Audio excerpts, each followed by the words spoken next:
ৰাজনৈতিক অত্যন্ত ৰস আহিছে বঙাইগাঁৱত।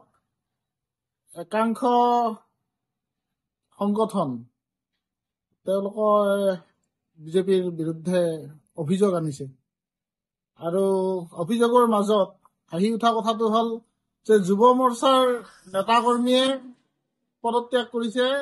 সংগঠনৰ নেতাই নাজানে, কিন্তু ৰাজহুৱাভাৱে প্ৰচাৰ চলি আছে। দ্বিতীয় কথা, বিজেপিৰ যিখিনি ৰাজনৈতিক চিন্তাধাৰা, মই আগৰ পৰা এটা কথা কওঁ যে হিন্দুত্ববাদৰ নামত খালি ভোট আহৰণৰ চেষ্টা।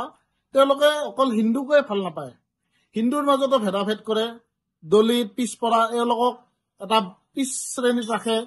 ধুনীয়া টকা পইচা থকা হিন্দুসকলক লৈ বিজেপি বেছি তৎপৰ। আৰু এই ক্ষেত্ৰতে দেখা যায়, কিছুদিন আগতে আমি সংবাদ মাধ্যমত পাইছিলো যে বিজেপিৰ জিলা সভাপতিয়ে বিডিঅ'ক কিবা লেটাৰ লিখিছে। তেতিয়া তেওঁ মন্তব্য কৰিছে যে যিখন পেড ব্যৱহাৰ কৰা হৈছে, হয়তোবা তেওঁ চাইন কৰা পেডো হ'ব পাৰে, কোনোবাই লৈও যাব পাৰে। তাৰমানে শৃংখলাবদ্ধ দল নহয় নেকি? শৃংখলাবদ্ধতা বিজেপিৰ মাজত নাই নেকি? কিছু বেংগলী জ্যেষ্ঠ মানুহে সংবাদ মেল দিছে, বিভিন্ন ধৰণৰ তেওঁলোকে আপত্তিজনক কথা কৈছে, বিজেপিক গুৰুত্ব নিদিয়া বুলি কৈছে।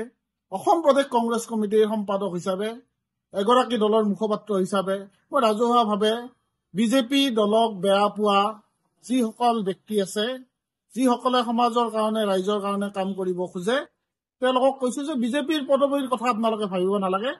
ভাৰতীয় জাতীয় কংগ্ৰেছ দললৈ আপোনালোকে আহক।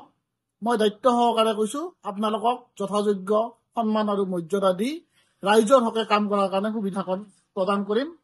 আৰু বঙাইগাঁৱৰ ৰাজনৈতিক পৰিৱেশটো এনে অনুন্নত অৱস্থাত আছে, যাক আমি জীপাল কৰাৰ কাৰণে সকলো প্ৰজন্মই একেলগে কাম কৰিব লাগিব।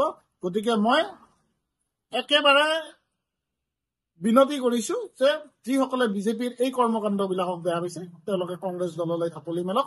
আমি আপোনালোকক যথাযোগ্য সন্মান প্ৰদান কৰিম।